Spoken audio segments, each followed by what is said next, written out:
Just beat it. Just beat it.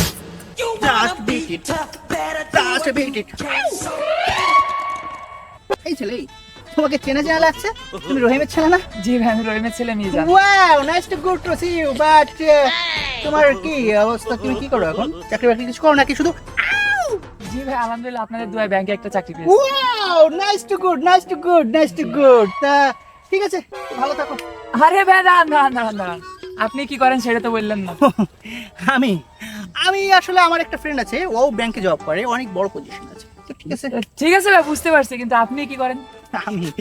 আমার এই যে দুইটা ফ্রেন্ড আছে বুঝছো, ওরা তো ওই যে সচিবালয়ে জব করে, ঠিক আছে, অনেক বড় পজিশন আছে, সরকারি জব, ঠিক আছে। আচ্ছা ভাই, সেটাও নয় বুঝতে পারছি, কিন্তু আপনি কি করেন সেটা তো বললেন না। আমি আসলে আমার একটা ফ্রেন্ড আছে, ও আমেরিকা থাকে, বিদেশে অনেক টাকা ইনকাম করে। ও যখন দেশে আসে তখন আমার সাথে ঘুরে আর কি। আচ্ছা, বুঝতে ঠিক পারছি। আছে। আচ্ছা ভাই, বুঝতে পারছি, আপনার বন্ধু বান্ধব সবাই ভালো পজিশনে রয়েছে, তা আপনি কি করেন, নিজে কি করেন সেটা তো বললেন না।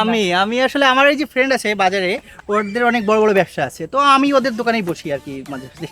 ঠিক আছে। আচ্ছা ভাই, বুঝতে পারছি, কিন্তু আপনি নিজে কি করেন, নিজে কি করেন? আরে মিয়া, আপনি একটা আস্ত রাম ছাগল, একটা শিক্ষিত পাঠা, আপনি তো অনেক বড় বড় শিক্ষিত মানুষ মনে করছিলেন, কিন্তু আপনি তো আসলে পুরো একটা গাধা, বিয়াদব ছেলে। কেন ভাই, আমি আবার কি করলাম? ওই মিয়া, আমার কিছু বলার থাকলে তখন বলতাম না, আর তখন বারবার কাটার মেরি পাশ কাটাই চলে যেতাম নাকি? এই আরে ভাই, চেতে যাচ্ছেন কেন ভাই? আরে মিয়া, আমার যে ফ্রেন্ড আছে তারা সবাই অনেক বড় বড় পজিশনে চলে গেছে। আমি সারা জীবন লেখাপড়ায় ফাঁকি দিছি, এখন কিছু করতে পারিনি, এলাকায় বাদামের মতো ঘুরে বেড়াই, যারা তারা সুবুদ্ধি কুবুদ্ধি দিয়ে বেড়াই। এখন যখন ওরা দেশের মানে কারণ দেশে আসে, সরকারি চাকরি থেকে বাড়িতে ফেরত আসে, তখন ওরা আমার সাথে ঘোরে। এই তো আর কি কমু, দেখ মিয়া, পেয়াদব ছেলে, ফাজিল কোথাকার, বারবার জিজ্ঞেস করে আপনি কি করেন, আপনি কি করেন। আরে ভাই রাগে যাচ্ছেন কেন? আজব মানুষ। কি করে শোনা, বুঝিস না তুই আমি কি করি? আমি গান গাই যাচ্ছি কি সুন্দর, just beat it, oh, just beat it. আরে মস্ত ভাই, কবে আসলে দেশে ভাই? কাসেম ভাই, যে আমি এই গতকাল বিদেশ থেকে আসলাম। ও গতকালকে এসেছো? তো টাকা পয়সা মনে হচ্ছে ভালোই কামিয়েছো। হ্যাঁ ভাই, আল্লাহ দিলে ভালোই কামাইছি, কিন্তু বিদেশ থেকে দেশে এসে আসি বড় বিপদে। কেন, কি হয়েছে? আর কুয়ে না ভাই, তুমি আমার কাছের লোক, তোমার বিশ্বাস করে কোয়া যায়। হ্যাঁ বলো বলো বলো। দেখো, বিশ্বাস করো, আমি 10 বছরে প্রায় 50 লাখ টাকা মতো কামাইছি। বাড়ি আসে পারিনি, সব আত্মীয় স্বজন হুমড়ি এসে পড়িয়েছে, টাকা দাঁত দাও, টাকা দাঁত দাও। এখন তুমি আমার একটা বুদ্ধি দাও, এই টাকা আমি দাঁত দেবো না। বুদ্ধি দেওয়া লাগবে তাই না? হ্যাঁ, একটা বুদ্ধি দাও দিন আমারে।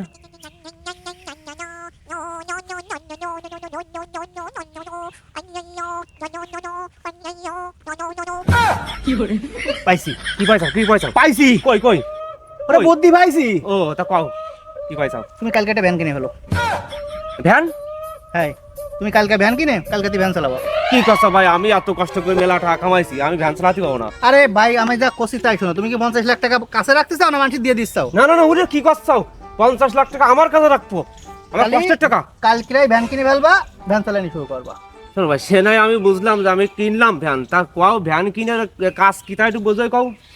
আরে মিয়া, মনে করো তুমি যে বিদেশে তাই চাও, কারণ তোমার কাছে 50 লাখ টাকা আছে, সবাই তো জানতেছে তোমার কাছে টাকা আছে। আর তুমি যদি কালকে যদি ভ্যান চালাও, সবাই মনে করো তোমার কাছে কোনো টাকা নেই, কেউ জিজ্ঞেস করলেই বলবা যে না আমার কাছে তো টাকা নেই, এই জন্য আমি ভ্যান চালাচ্ছি, আর সবাই কেউ তোমার কাছে আর টাকা দেবে না। তোমার মাথায় কি বুদ্ধি কিলবিল করতেছে, তুমি যে আমার কি উপকার করলে। এ তো মাথা না, এ মাথা না, এটা আল্লাহ। বুদ্ধির ট্যাঙ্কি। ঠিক আছে, এখন 50 টাকা দাও। 50 টাকা? এই তোমার 50 লাখ টাকা চলে যাচ্ছিল, তার আমারও ছিল, আর আমি যেই 50 টাকা যাই সেই গায়ে বেঁধে যাচ্ছে তোমার। ওই কথা, আরে তা তুমি 50 টাকা কেন? 100 টাকা নাও। নাও। এই 100 টাকা নিয়ে চা কাজ লাগো। আমি আসতে মাঠেতে আইসে একটা বাজারে এসে ভালো ভুড়ি ওজন দিয়ে দিবাম তোমার। ঠিক আছে, আইসো। তাও বাজারে শুনতে সময় দেখা হবে না। তুমি জামিনদার ছিলে, তোমার টাকা আমি দিয়া লাগবে। জামিনদার ছিলাম বলে কি আমার দেয়া লাগবে না? তোমার দিয়া লাগবে, আমি দিতে পারবো না। তোমার দিতে হবে, তুমি পারলে আদায় করে নিয়ে যাও। তোমার দিয়া লাগবে, তোমার জামিনদার। টাকা দিতে হবে মানে? তোমার দিয়া লাগবে, তোমার দিয়া লাগবে। সালে কুল ব্যান্ড কুল। আল্লাহ তো টাকা তো দিয়ে নি। ব্রো কুল কুল।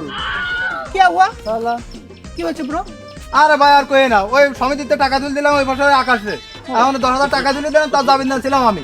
সেই টাকা নাকি এখন আমার দিতে হবে। ও তাই ব্রো, দেখো না মাফ করে দেওয়া যায় কিনা। আমি অত কথা বুঝিনি। আকাশ টাকা দিলে যে ভাই জামিনদার ছিল, এখন আকাশ টাকা যাচ্ছে না, তাহলে আমি কাজ ধরবো, জামিনদার ধরবো। জামিনদার তোমার টাকা দেওয়া লাগবে এখন। আমি কোনো টাকা ভাড়া দিতে পারবো না। না না, তুমি দিয়ে দাও।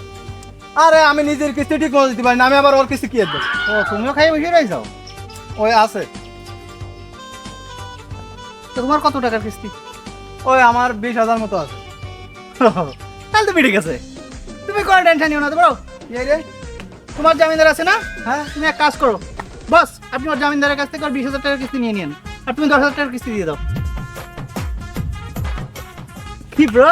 আরে ভাই বাঁচালে, ধন্যবাদ ধন্যবাদ। দাও 50 টাকা দাও। 50 টাকা কেজি। আরে বুদ্ধি কি ফিরি ফিরি দিব নাকি মাগনা দিব?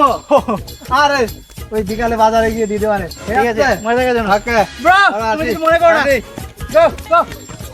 এই যে বুদ্ধি বেজে বেজে প্রতিদিন হেভি ইনকাম। ওয়াও! बड़ी है मस्त मस्त तू चीज बड़ी है मस्त तू चीज बड़ी है मस्त मस्त तू चीज बड़ी है